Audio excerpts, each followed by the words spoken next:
El 3 de septiembre de 2025 se llevó a cabo una ceremonia en la ciudad de Pekín, en la República Popular China, para conmemorar el 80 aniversario del fin de la Segunda Guerra Mundial. El evento tuvo la presencia de Xi Jinping, jefe de Estado de China. Los principales invitados fueron Vladimir Putin, líder de Rusia, y Kim Jong-un, tercer Kim en gobernar Corea del Norte tras la Segunda Guerra Mundial. Las celebraciones del aniversario atrajeron atención internacional no por el evento, sino por una conversación entre Xi y Putin. Mientras simplemente paseaban, esto fue captado por un micrófono abierto. Los dos líderes básicamente estaban teniendo una charla casual sobre la inmortalidad, es decir, mientras caminaban hacia la plaza de Tiananmen, los dos hombres discutían cómo la biotecnología se estaba desarrollando rápidamente y cómo había una creencia creciente de que con los trasplantes de órganos, las personas podrían potencialmente vivir hasta los 150 años o más en un futuro cercano. Tal vez nunca deban morir por razones obvias. Los medios internacionales se sintieron atraídos por una discusión que involucraba a tres hombres que, en términos generales, son considerados dictadores de sus naciones. Sin intención de ceder el poder en China, Rusia o Corea del Norte en el corto plazo. Al hablar de vivir hasta el siglo XXII resulta peculiar, especialmente para Vladimir Putin. Mientras que Corea del Norte ha sido gobernada por la familia Kim desde la Segunda Guerra Mundial y China ha sido un estado de partido único desde que los comunistas ganaron la larga guerra civil china en 1949, nadie sabía quién era Vladimir Putin. Hace poco más de 25 años, el mundo se sorprendió cuando Boris Yeltsin, primer líder postsoviético de Rusia, lo nombró sucesor interino. En la víspera de Año Nuevo de 1999, 10 años antes, él era un agente mediocre de la KGB en Alemania Oriental. ¿De dónde salió este hombre? ¿Apareció de repente o su familia ya estaba en política y seguridad en Rusia? De una manera más antigua, esta es la historia de los Putins. Se sabe muy poco sobre los antepasados de Vladimir Putin. No eran figuras políticas destacadas, ni estaban en la Iglesia Ortodoxa rusa, tampoco eran grandes terratenientes ni dejaron huella en la vida rusa de otra forma. Durante los siglos XVIII y XIX, Rusia también era una sociedad atrasada. La servidumbre continuó hasta 1861. Grandes zonas al este de los montes Urales casi no tenían habitantes. Y el primer censo nacional no se realizó en todo el Imperio ruso hasta 1897. Fue el único registro de todos los ciudadanos de Rusia realizado en la era imperial. Dado todos estos factores, establecer la línea genealógica de una familia en particular en Rusia, más allá del siglo XIX, es especialmente complicado. Está claro que los Putins no debieron ser una familia rica ni poderosa. Vivían en la gobernación de Tver, una región del noroeste de Rusia europea, en la ruta principal a San Petersburgo.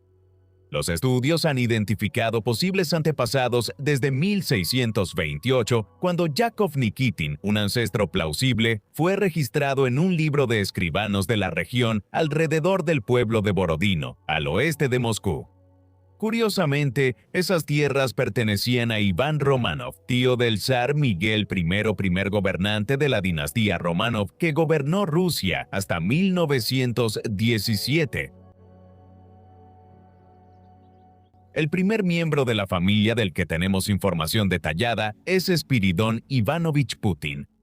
Nació en la gobernación de Tver el 19 de diciembre de 1879, hijo de Iván Petrovich Putin y Paraskeva Matveyevna Putin.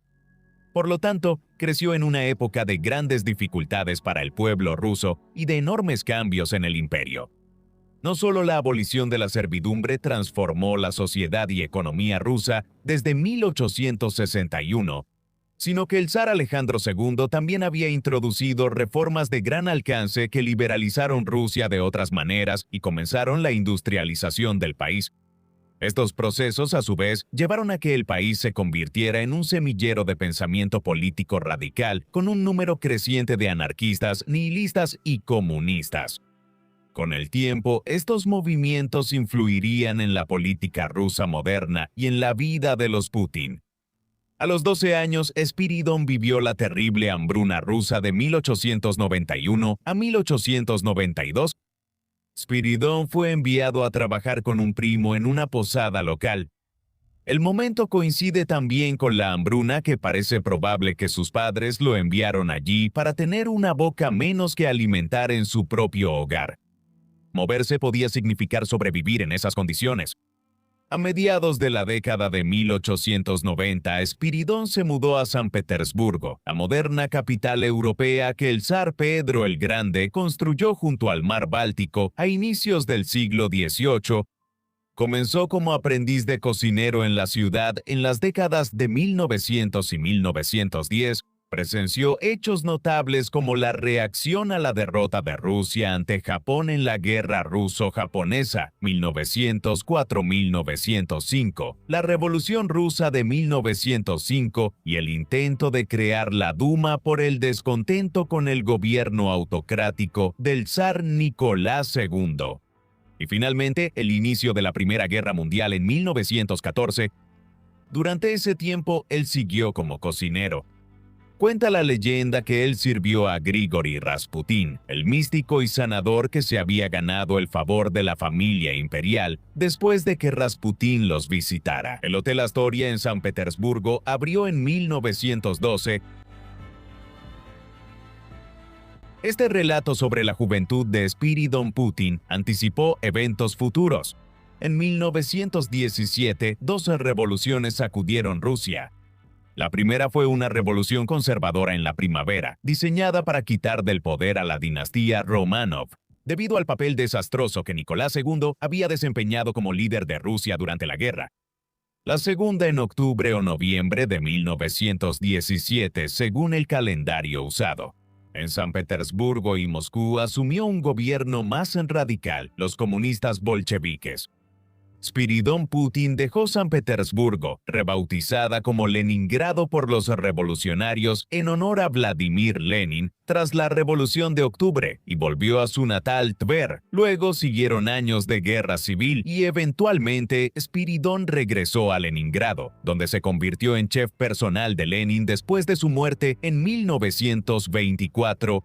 Con el ascenso de Joseph Stalin como dictador de la Unión Soviética en los años 20, Spiridon supuestamente fue cocinero ocasional del líder soviético. Debido a lo paranoico que era Stalin como gobernante y lo delicada que era la posición de preparar su comida, se entiende que después de cierto tiempo se convirtió en miembro del NKVD, la agencia de servicio secreto soviético, que fue un precursor directo de la más conocida KGB. Así, a primera vista, Spiridon Putin fue aparentemente el primero de la dinastía Putin en estar cerca de quienes tenían el poder en Rusia. El único problema es que hay poca evidencia real que respalde esta visión de la vida de Spiridon Putin durante la Guerra Civil Rusa y después, bajo el gobierno de Joseph Stalin. La mayoría de la información sobre Spiridon, los presuntos vínculos de Putin con Lenin y Stalin y su papel en la NKVD proviene de declaraciones recientes de su nieto, Vladimir. Estas aparecieron de manera destacada en un documental de 2 horas sobre Vladimir y su vida que se distribuyó en línea en 2018 y que simplemente se llamó Putin. En este, Vladimir fue entrevistado por Andrei Kondrashov, un reportero que justo por la misma época convenientemente se convirtió en el portavoz de la campaña electoral de Vladimir. Fue en esta entrevista donde Putin describió el trabajo de su abuelo como chef y afirmó que fue cocinero tanto de Lenin como de Stalin en una dacha cerca de Moscú. Desde entonces, la historia tomó vida propia. Por ejemplo, rápidamente se asumió que, debido a que era cocinero para la alta cúpula del liderazgo soviético, Spiridon también debía haber sido miembro de la NKVD. No era una afirmación descabellada, considerando que un dictador como Joseph Stalin no dejaba que cualquier chef preparara su comida. Sin embargo, incluso más allá de esta especulación, muchas cosas no cuadraban. En el documental también se dijo que Spiridon cocinó para los líderes soviéticos hasta poco antes de morir. Murió en 1965 cuando tenía 86 años. Es poco probable que haya seguido como cocinero activo hasta esa edad. Además de esto, los historiadores que conocen los registros rusos han investigado esto y han encontrado poco que realmente respalde la versión de Vladimir sobre la vida de su abuelo. Spiridon fue cocinero y vivió la mayor parte de su vida adulta en San Petersburgo. Tal vez huyó y cocinó varias veces para Lenin y Stalin en los años 20, pero es más difícil aceptar la idea de que estuvo cerca de la dirigencia soviética durante varias décadas. Considerando las humildes circunstancias familiares a mediados del siglo XX, simplemente no tiene sentido que Spiridon pudiera haber tenido una relación tan cercana con varios líderes de Rusia durante un largo periodo de tiempo. Estamos apenas más seguros respecto a la próxima generación de los Putin. Spiridon se casó con Olga Ivanovna. Tuvieron 6 hijos entre finales de 1900 y mediados de 1920. 2 hijos suyos murieron en la Segunda Guerra Mundial. Sin embargo, no se sabe mucho sobre la vida de los demás. Algunas de estas ramas de la familia Putin aparecen en los reportes de noticias de vez en cuando, debido a la manera en que se han beneficiado del control de Vladimir sobre Rusia. Un primo hermano suyo, Igor Putin, sería también nieto de Spiridon. Es un empresario muy conocido en Rusia que había estado en el ejército. De forma inesperada, inició una exitosa carrera en finanzas y negocios en los 2000 tras la llegada de su primo a la presidencia de Rusia.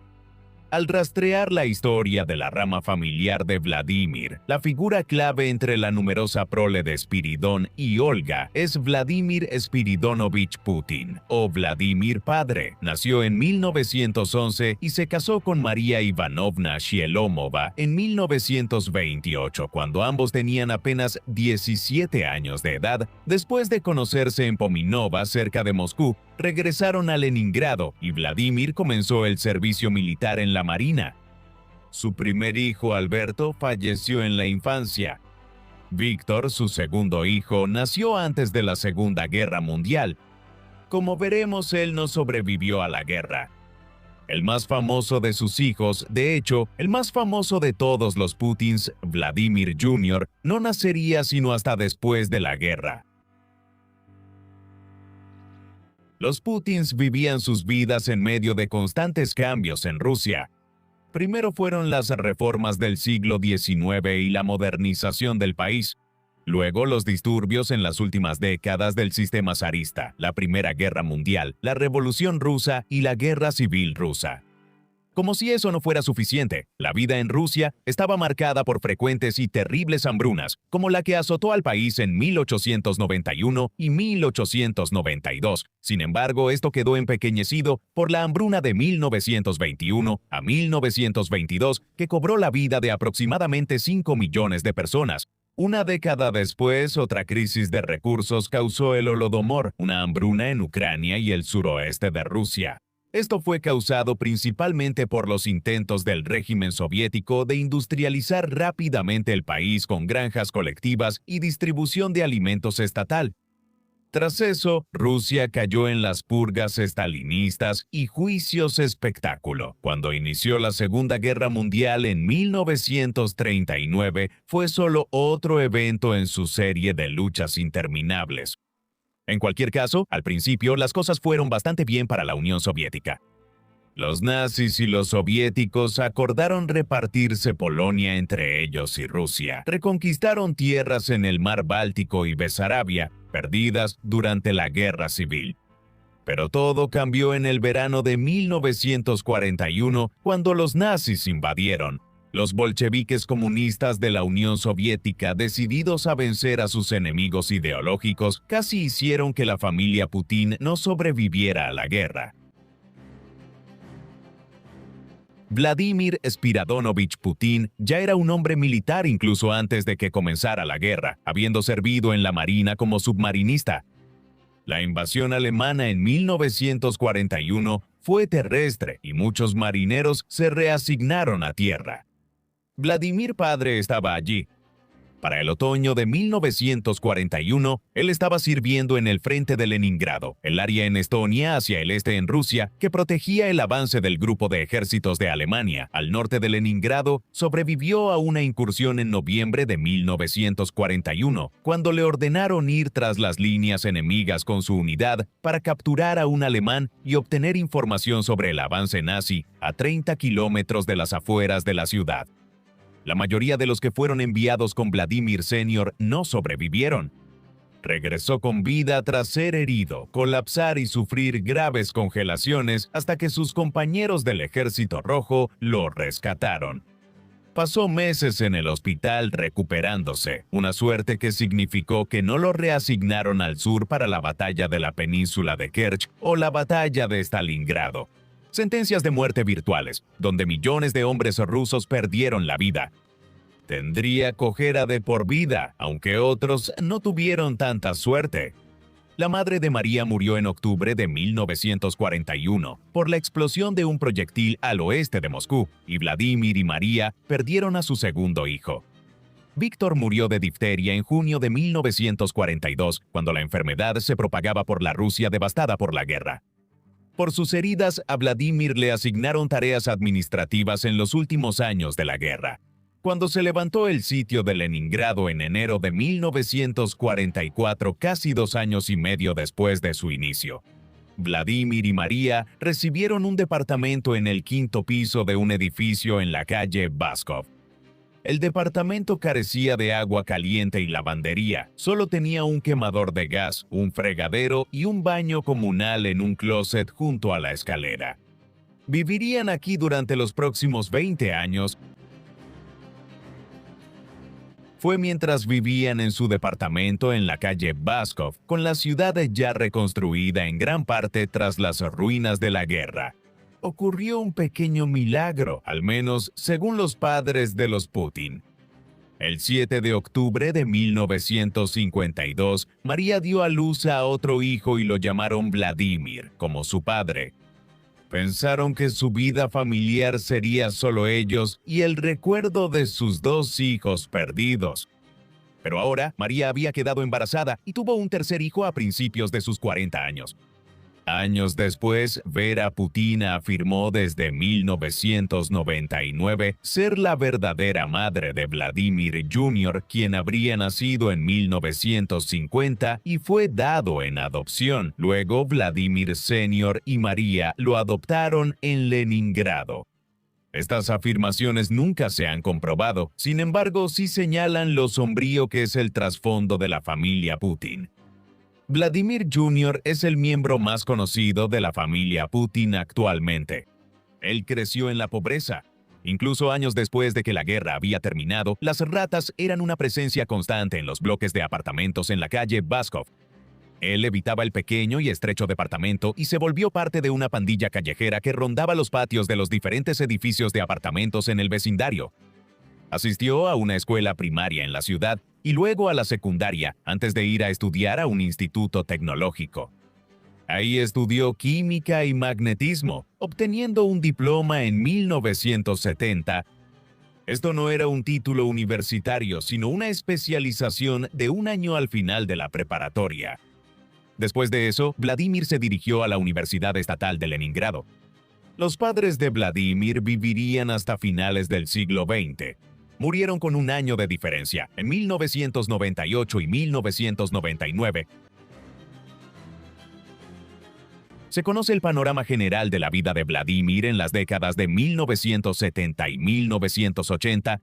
Muchos detalles específicos aún se debaten hoy en día, y existe una razón clara para ello. Después de años de estudiar Derecho en la Universidad Estatal de Leningrado, durante los cuales se unió al Partido Comunista, se convirtió en espía. En esos días, la NKVD de la era estalinista había sido sucedida por la KGB, el equivalente ruso de la CIA estadounidense. Durante la Guerra Fría, Putin se convirtió en un agente de la KGB. Tal vez ya tenía vínculos con inteligencia cuando estudiaba en la universidad. Esto tiene sentido, ya que al graduarse ingresó de inmediato a la Escuela de Entrenamiento 401 de la KGB en Leningrado. Durante los siguientes 10 años estuvo mayormente involucrado en entrenamiento, tareas administrativas y varios tipos de recopilación de inteligencia en la propia Rusia.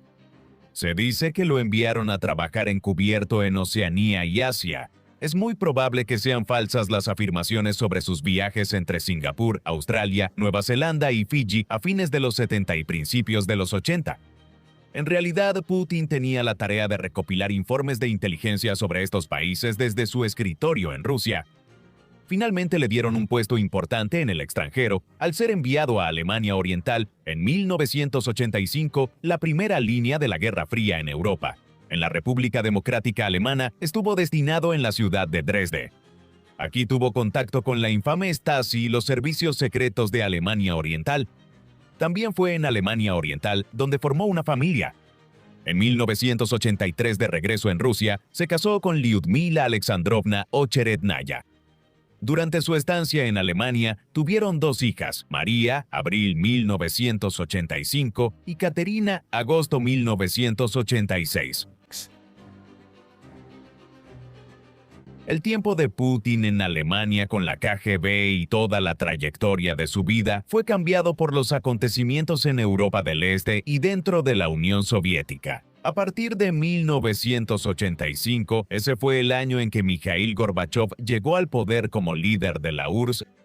Era un reformador político decidido a modernizar la Unión Soviética con políticas como la Glasnost y la Perestroika. Debates sobre reformas de mercado al sistema comunista para aumentar su competitividad. Sus reformas y eventos como el desastre nuclear de Chernóbil en 1986 provocaron que millones cuestionaran el sistema soviético. En Europa del Este, las protestas y demandas de reformas aumentaron en 1988 y 1989, provocando el colapso del Pacto de Varsovia, la Alianza Soviética frente a la OTAN. El muro de Berlín cayó a fines de 1989 tras una protesta pacífica, luego de que la apertura de un cruce entre Hungría y Austria lo volviera inútil para 1990, ya que su influencia se había derrumbado en sus antiguos estados vasallos, en Alemania Oriental, Checoslovaquia, Hungría y Polonia. El futuro de la propia URSS estaba siendo debatido. Fue en este contexto que Putin regresó a Rusia en 1990, tras la caída del muro de Berlín y la reunificación de Alemania como nación democrática occidental. En octubre de 1990 ya no tenía motivos para quedarse en Alemania. Después de que se cumpliera una orden de destruir grandes cantidades de documentación de la KGB en la oficina de Dresde, él regresó a casa a un país en crisis. Gorbachov estaba entre reformistas que creían que no hizo lo suficiente y conservadores que pensaban que traicionaba la historia de la Unión Soviética. Así, a finales de 1990 y durante 1991, Putin fue testigo del colapso tanto de la autoridad de Gorbachov como de la URSS. Tras meses de negociaciones, la Unión Soviética se disolvió formalmente el 26 de diciembre de 1991 y surgió la Federación Rusa.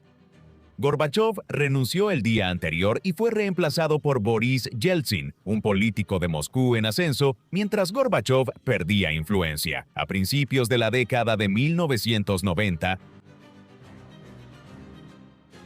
Putin fue ascendiendo gradualmente en la escala política tras su regreso a Rusia desde Alemania Oriental. Gracias a un viejo amigo, académico en Derecho y luego político que conoció en la Universidad Estatal de Leningrado, en los 70 obtuvo su primera oportunidad. Anatoly Sobchak asumió como alcalde de Leningrado en verano de 1991, ciudad que volvió a llamarse San Petersburgo. Durante 5 años, Putin aprovechó el apoyo de Sobchak y ascendió como funcionario y político de rango medio en la ciudad. En esa época, un hombre astuto en esa posición podía ganar aliados facilitando el reparto corrupto de los grandes activos estatales. Eso ocurrió en los 90. Putin fue trasladado a Moscú en 1996 y recibió un papel oficial en el proceso, mientras el nuevo gobierno, en crisis económica en los 90, recaudaba dinero vendiendo desde refinerías de petróleo hasta antiguas propiedades del Partido Comunista en Moscú. Pronto se las ingenió para entrar en el círculo central de Yeltsin, quien para entonces ya estaba en fuerte decadencia como líder debido a su alcoholismo. En 1997, Putin fue subjefe del personal presidencial y en 1998, jefe del FSB, sucesor de la KGB. Aunque hubo ascensos internos, sorprendió al mundo cuando Yeltsin renunció como primer presidente de Rusia tras la era soviética en la víspera de Año Nuevo de 1999 y nombró al poco conocido Putin como su sucesor interino. El mundo entendió rápidamente quién era Vladimir Putin tras la elección presidencial del 26 de marzo de 2000, cuando su puesto interino se volvió permanente al vencer fácilmente al comunista Gennady Zyuganov. Putin supervisó un rápido crecimiento en sus primeros años al mando. La economía rusa se contrajo drásticamente tras el colapso de la Unión Soviética a inicios de los 90 y siguió haciéndolo la mayor parte de esa década. El punto de inflexión fue en 1998 y 1999, beneficiando a Putin. En el año 2000 creció un enorme 10% y luego promedió tasas de crecimiento de alrededor del 7% anual hasta que comenzó la gran crisis financiera en 2008. El repunte económico tras la miseria de los 90 hizo que Putin fuera muy popular y ganara una victoria aplastante para ser reelegido presidente en 2004. Mientras tanto, la comunidad internacional lo veía como un reformador pragmático. Yeltsin, pero sin alcohol. Los países occidentales continuaron invirtiendo en Rusia, y países como Alemania se conectaron al suministro de gas natural de Rusia y se volvieron completamente dependientes de él para satisfacer sus necesidades energéticas. En 2002 incluso se estableció el Consejo OTAN-Rusia para mediar entre la alianza liderada por Estados Unidos y la Rusia postsoviética. Tras los ataques terroristas islámicos del 11 de septiembre de 2001 en Estados Unidos, Vladimir Putin fue de los primeros líderes en llamar a George W. Bush y mostrarle su apoyo. En Occidente, muchos pensaban que Rusia sería una democracia con el nuevo gobernante. Fue hasta 2003 cuando surgieron informes sobre su represión de la oposición en Rusia, que esta visión empezó a deteriorarse. Aunque eso ocurrió, las naciones occidentales siguieron dando a Putin un lugar en la mesa durante años. Esta era la percepción internacional de Putin en los 2000. Lo curioso es que esto parece contradecir lo que realmente hacía en esos años. En la década de 1990 hubo conflictos en el Cáucaso, donde las disputas fronterizas entre Georgia, Armenia y Azerbaiyán no se resolvieron por completo. Donde grupos como los chechenos buscaban estados separatistas, Putin estuvo presente en estos conflictos en los 2000, interviniendo frecuentemente de forma indirecta mediante aliados. Luego, en agosto de 2008, ocurrió la corta pero significativa guerra ruso-georgiana. En este conflicto, las fuerzas rusas intervinieron directamente en Georgia de manera militar y básicamente establecieron dos estados separatistas a partir del territorio georgiano, Osetia del Sur y Abjasia. Estos se convirtieron en estados cuasi autónomos, aunque no fueron reconocidos internacionalmente. En realidad, sin embargo, eran de facto nuevas provincias rusas, mientras que Chechenia también se convirtió en un estado cliente de Rusia. En el transcurso de estos acontecimientos, estos fueron métodos que Putin desplegaría a una escala mayor en Ucrania 6 años después. Más importante aún, señalan la perspectiva ideológica de Putin. Él tenía como objetivo comenzar a recuperar tierras que alguna vez formaron parte tanto del Imperio Ruso de los Zares como de la Unión Soviética. Se perdieron tras el colapso de la URSS a inicios de los 90. Esto se ha vuelto más claro con el tiempo, ya que busca adquirir partes de Ucrania y unir Bielorrusia más estrechamente a Rusia. También en sus intentos de influir en la política de países como Georgia y Moldavia.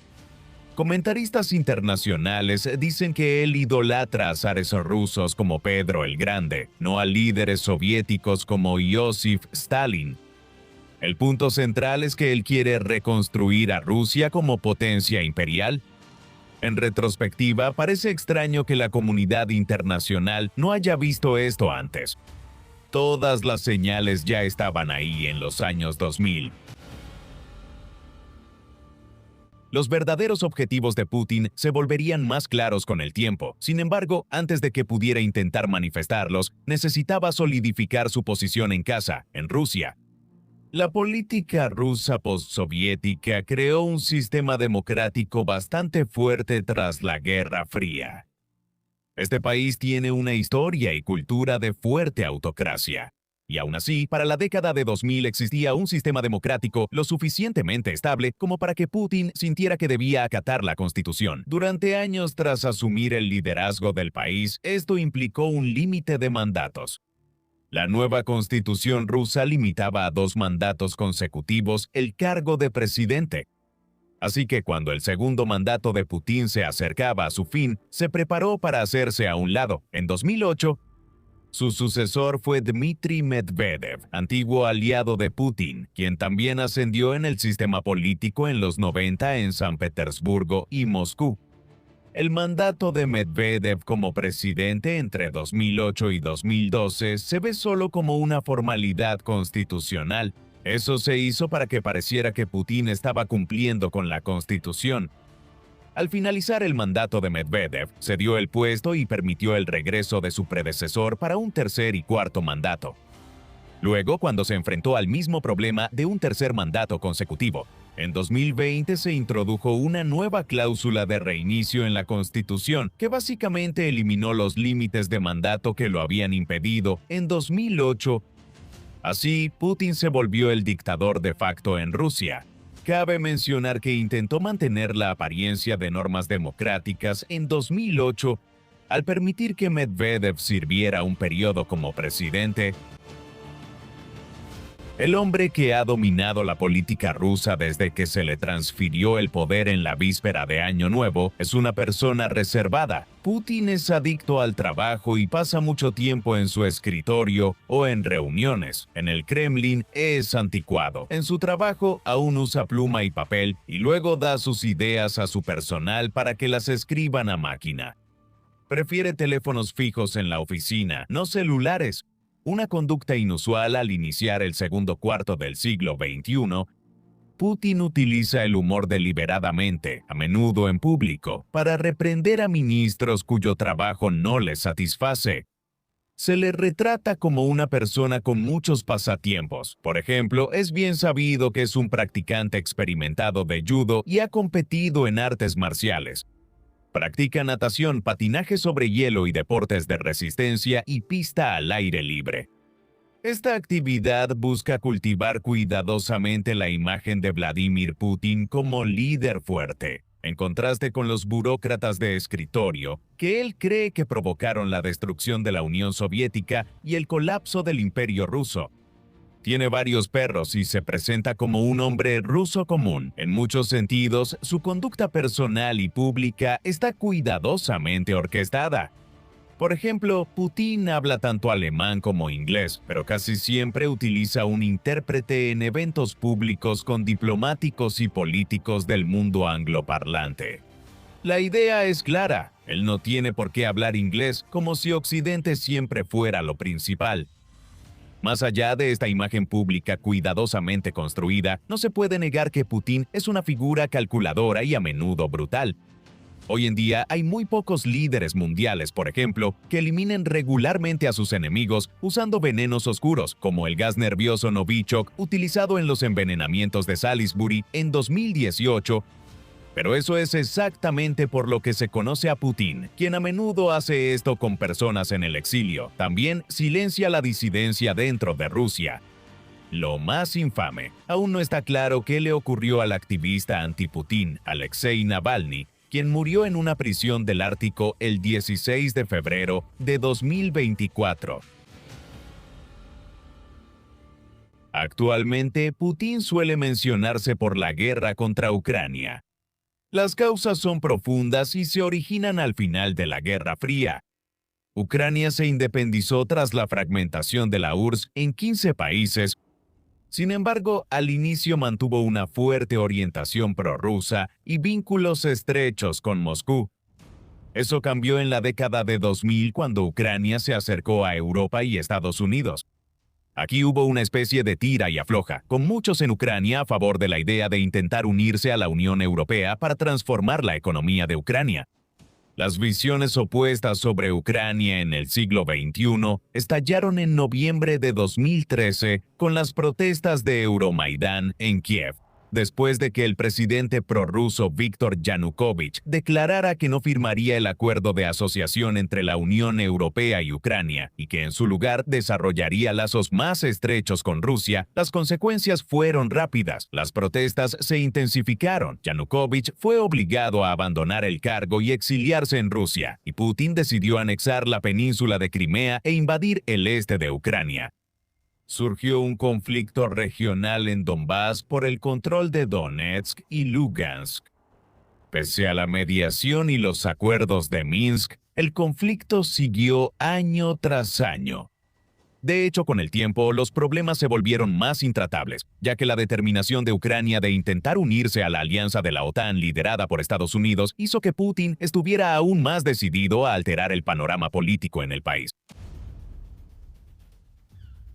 La reacción de Occidente ante la anexión de Crimea y el inicio de la guerra en Donbass en 2014 fue sorprendentemente moderada.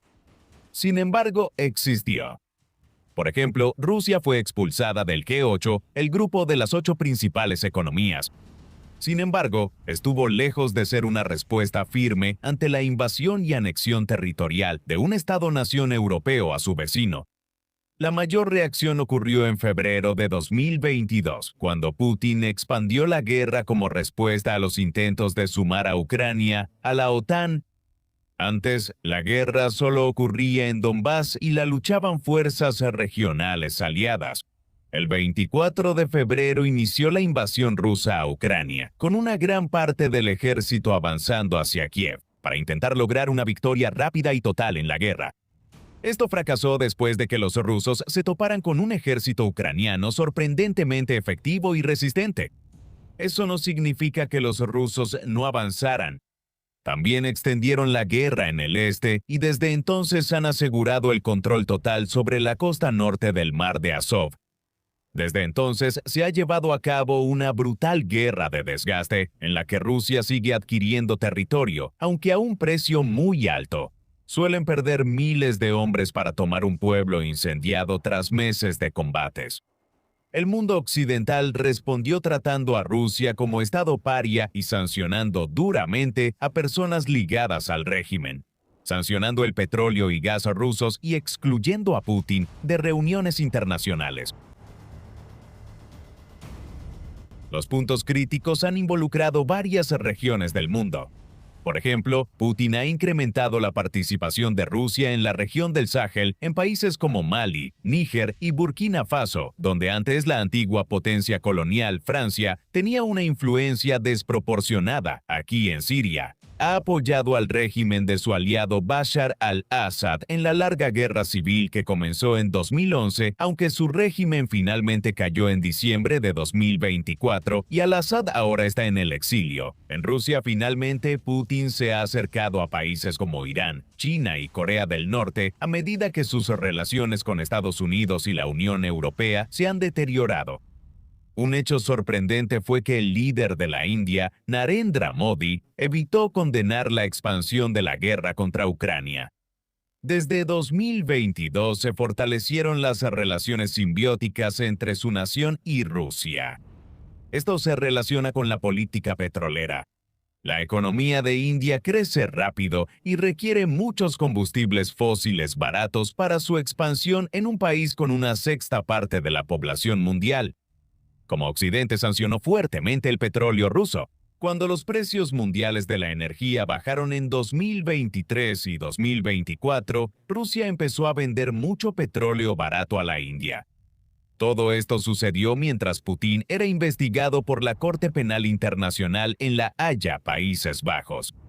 Muchos crímenes de guerra han sido cometidos en Ucrania por Rusia desde la extensión del conflicto en 2022. La CPI emitió una orden de arresto contra Putin en marzo de 2023, principalmente por el secuestro de miles de niños ucranianos del este del país. El fallo y la orden de arresto de la CPI han limitado teóricamente la capacidad de Putin para viajar internacionalmente.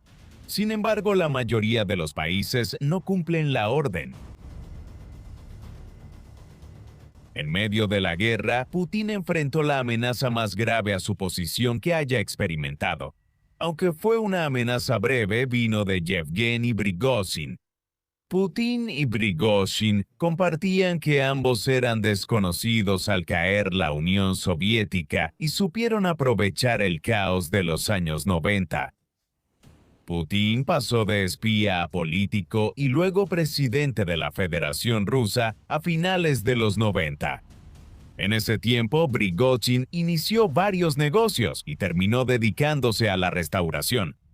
Prosperó atendiendo a la nueva clase de oligarcas ricos que surgió durante esos años gracias a la venta de activos estatales. En los 2000 dejó de ser chef de Putin y su círculo para obtener contratos estatales lucrativos de suministro de alimentos escolares. En 2014 se pasó a la seguridad privada y cofundó el grupo Wagner.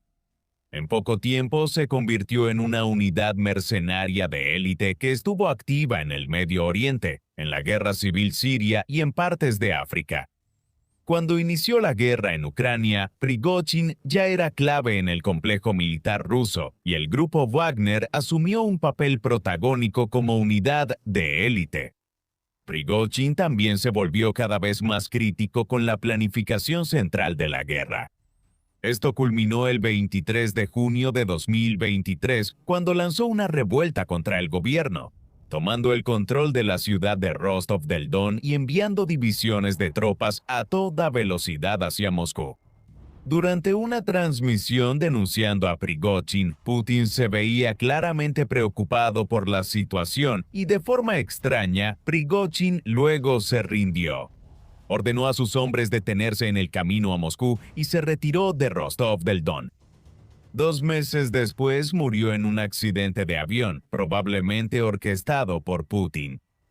El líder ruso sobrevivió a la mayor amenaza a su poder. Prigozhin había justificado su revuelta argumentando que las tropas en el frente no estaban recibiendo suficiente apoyo en cuanto a armas y demás. Podría pensarse que esto indicaba problemas en la economía y la producción de guerra rusa, pero no era así. La economía rusa salió bien tras la extensión de la guerra en 2022. Los precios del petróleo y gas subieron por las sanciones y la reacción de Occidente, un país del que Alemania y otras naciones dependían totalmente para su energía. Mientras Occidente pensaba castigar económicamente a Rusia con sanciones, en realidad solo agravó la crisis inflacionaria que enfrentaban tras la pandemia de COVID-19. Rusia se benefició del auge de la economía de guerra y la producción bélica la ayudó económicamente desde el inicio. Sin embargo, esto fue temporal. A inicios de 2024, los precios del petróleo y gas bajaron otra vez y la economía rusa empezó a resentirse. También se cree que Rusia ha perdido a más de 1 millón de hombres en la guerra en Ucrania, entre muertos y heridos. Un número enorme por eso. Putin llamó a su aliado, el dictador norcoreano Kim Jong-un, para que comenzara a enviar tropas de su país a luchar en Ucrania. En 2024, la guerra entró en una fase extraña en 2025 después de que Donald Trump fuera elegido presidente de Estados Unidos por segunda vez no consecutiva. Trump prometió acabar con la guerra en Ucrania pocos días después de asumir el cargo. Eso no ha sucedido, pero su administración ha intentado entablar negociaciones de paz. A simple vista, ambas partes deberían estar dispuestas a considerar poner fin a la guerra. Ucrania ha sido devastada por el conflicto prolongado, desplazando a millones y generando amenazas diarias, desde ataques con drones y misiles hasta la seguridad de la gente en Kiev y otras ciudades alejadas del frente. Rusia también está sufriendo con más de 1 millón de soldados muertos o heridos, una economía que muestra el desgaste de la guerra y una reputación internacional dañada. Lo más importante es que, aunque Rusia está conquistando el este de Ucrania muy lentamente, Putin sabe que esto ocurre a un ritmo extremadamente lento. Una victoria total como conquistar Kiev probablemente seguirá siendo inalcanzable. Ambas partes tenían motivos para negociar la paz en 2025, cuando Trump asumió el cargo. Sin embargo, los resultados estuvieron lejos de ser satisfactorios para cualquiera de las partes durante el primer año de Trump en el cargo. Las negociaciones en Riad, Estambul y Alaska fueron peculiares porque rara vez incluían a delegaciones ucranianas. Por ejemplo, la controvertida reunión entre Trump y Putin en Alaska el 15 de agosto de 2025 fue básicamente una reunión bilateral que excluyó a Ucrania. Por el contrario, los estadounidenses han oscilado entre disputas muy públicas con el presidente ucraniano Volodymyr Zelensky y otros encuentros más positivos. Sin embargo, Putin ha sido constante en un solo tema. Para él, Rusia no tolerará ninguna paz negociada. Eso no garantiza que Ucrania jamás será miembro de la OTAN, la alianza militar liderada por Estados Unidos en su expansión al este. Siempre se ha opuesto de forma virulenta. La vida privada de Putin se ha convertido en tema de comentarios durante los años que Rusia ha estado en guerra con Ucrania. A inicios de abril de 2014, entre la anexión de Crimea y el inicio de la guerra en Donbass, el Kremlin anunció que Putin había finalizado su divorcio de su esposa de 3 décadas, Lyudmila Shkretnieva. Estuvieron separados al menos un año, quizá más. Los informes varían. Ha habido mucha especulación sobre que Putin ha tenido varias amantes a lo largo de los años. Parece plausible que lo haya hecho, pero al mismo tiempo siempre ha sido muy reservado al respecto y mantiene sus relaciones en privado. Fuera de su matrimonio, su única relación larga parece ser con Alina Kabayeva. Es una exgimnasta rusa nacida en 1983 que ganó oro en gimnasia general en los Juegos Olímpicos de Atenas 2004. En 2007 fue elegida para la Duma estatal, la Cámara Baja del Parlamento ruso, como miembro del partido Rusia Unida de Putin. Cabe señalar que, aunque ha habido informes constantes sobre su relación, nunca se ha confirmado realmente. Fueron fotografiados juntos desde 2001. Esto ocurrió en un evento deportivo donde él era presidente de Rusia y ella era gimnasta activa. Se cree ampliamente que en 2015 y 2019 ella dio a luz a 2 hijos llamados Iván y Vladimir, de quienes Putin es el padre. Si es así, podrían surgir como figuras políticas en Rusia en la década de 2030 cuando crezcan. Putin es tan reservado con respecto a su riqueza como discreto sobre su vida familiar. No hay duda de que es extremadamente rico. Algunos expertos internacionales en Rusia creen que podría ser el hombre más rico del mundo. Sin embargo, es imposible juzgar esto de manera concreta, ya que casi todos sus activos están ocultos en documentos. Vladimir gana un salario de alrededor de $150,000, aunque ha fluctuado en la cima del estado durante un cuarto de siglo. Se sabe que tiene varias casas, incluso una lujosa en la costa del Mar Negro. Beneficio común de gobernar Rusia. A finales del siglo XVIII, los Romanov y la aristocracia comenzaron a vacacionar aquí por su clima cálido, ya que San Petersburgo y Moscú eran más fríos. Putin tiene varias propiedades, aunque no se sabe cuántas. Aunque no está registrada su nombre, está bastante claro que también posee un superyate, que se cree que vale alrededor de $500 millones. La moneda fue ajustada de rublos. Además, se cree que Putin posee miles de millones de dólares en bancos y otros lugares. La mayoría de estos están en Rusia, especialmente desde que el mundo occidental comenzó a congelar los activos rusos en respuesta a los acontecimientos en Ucrania. Algunos seguramente están en bancos suizos o del Medio Oriente, para prepararse ante la poco probable posibilidad de ser destituido y tener que usar el dinero oculto en el extranjero tras exiliarse. La dinastía Putin es más que solo Vladimir Putin. Aunque, por razones que son muy obvias, él es la persona dentro de la familia que genera más atención. Como hemos visto, ambos de sus hermanos murieron en la infancia y él no tiene sobrinos ni sobrinas. Él sí tiene primos hermanos, hijos de los hermanos de sus padres. Igor Putin, hijo del tío de Vladimir, es un empresario destacado que ha aprovechado el tiempo de Vladimir en el cargo, y quien ha sido fuertemente sancionado por los países occidentales desde 2022 y la expansión de la guerra en Ucrania. El hijo de Igor, Roman, también es conocido por ser enormemente rico y ha seguido una carrera tanto como empresario como político. Curiosamente, lideró un nuevo partido político llamado Pueblo contra la Corrupción en 2020, pero esto no parece haber sido un intento de desafiar a su primo. Más bien, fue diseñado como una respuesta a Alexei Navalny, el destacado activista anti-Putin que se había enfocado principalmente en los problemas de corrupción en Rusia y cuyo partido se llamaba Fundación Anticorrupción, antes de ser prohibido en etapas entre 2019 y 2021. Roman Putin podría tener un papel más relevante en la política rusa en el futuro. Tiene poco más de 40 años y hay tiempo para prepararlo. Ciertamente, no hay ninguna señal de que las dos hijas de Putin de su matrimonio tengan la intención de desempeñar un papel en la política rusa en el futuro. Quizás se refleje la política moderna del país.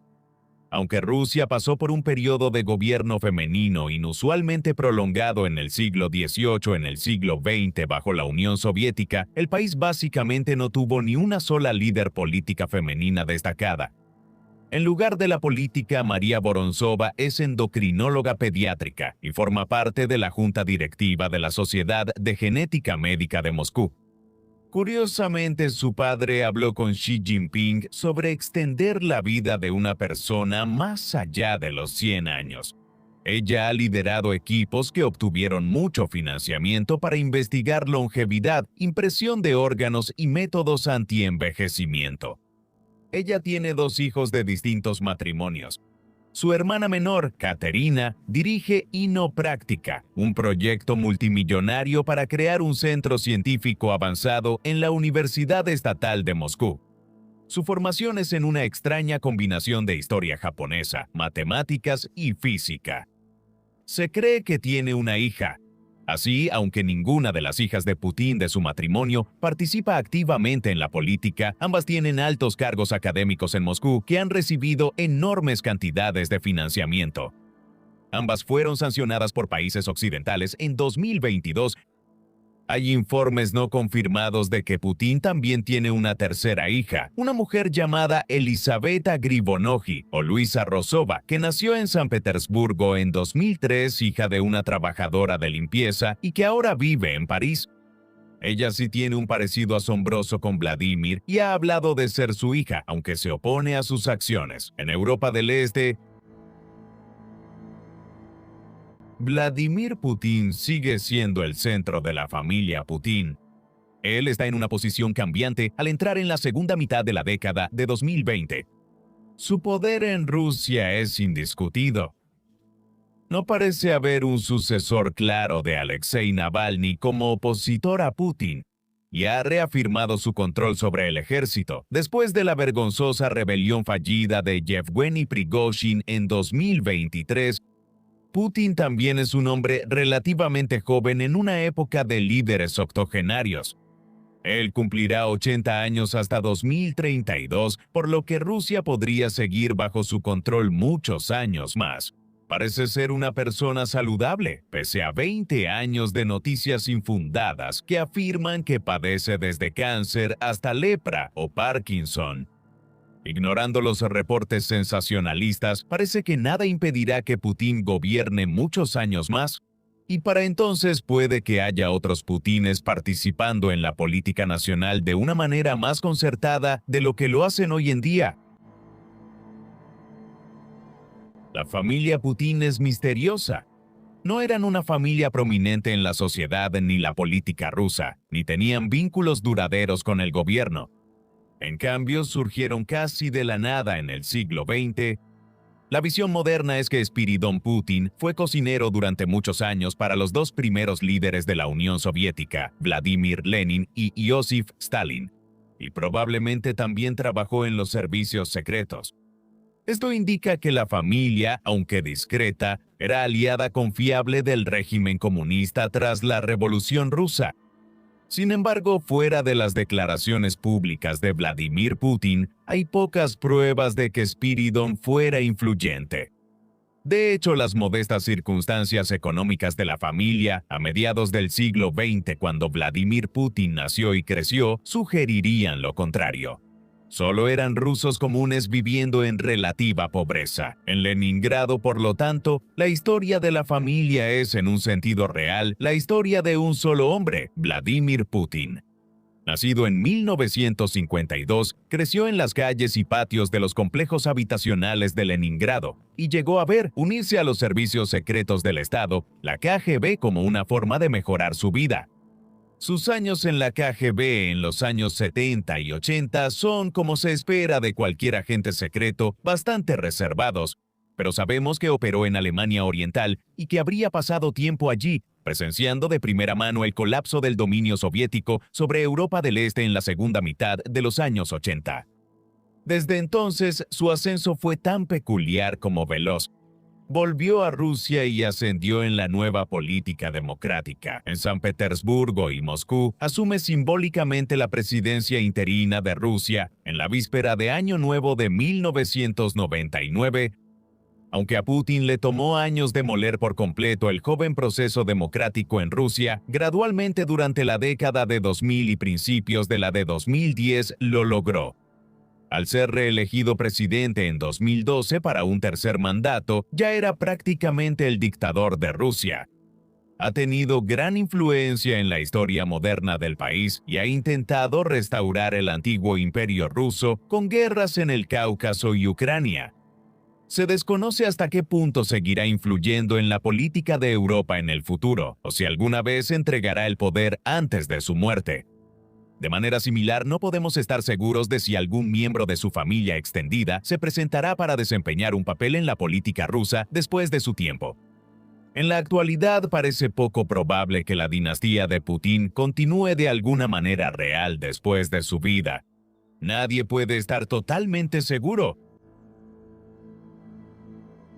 ¿Qué opinas de los Putin?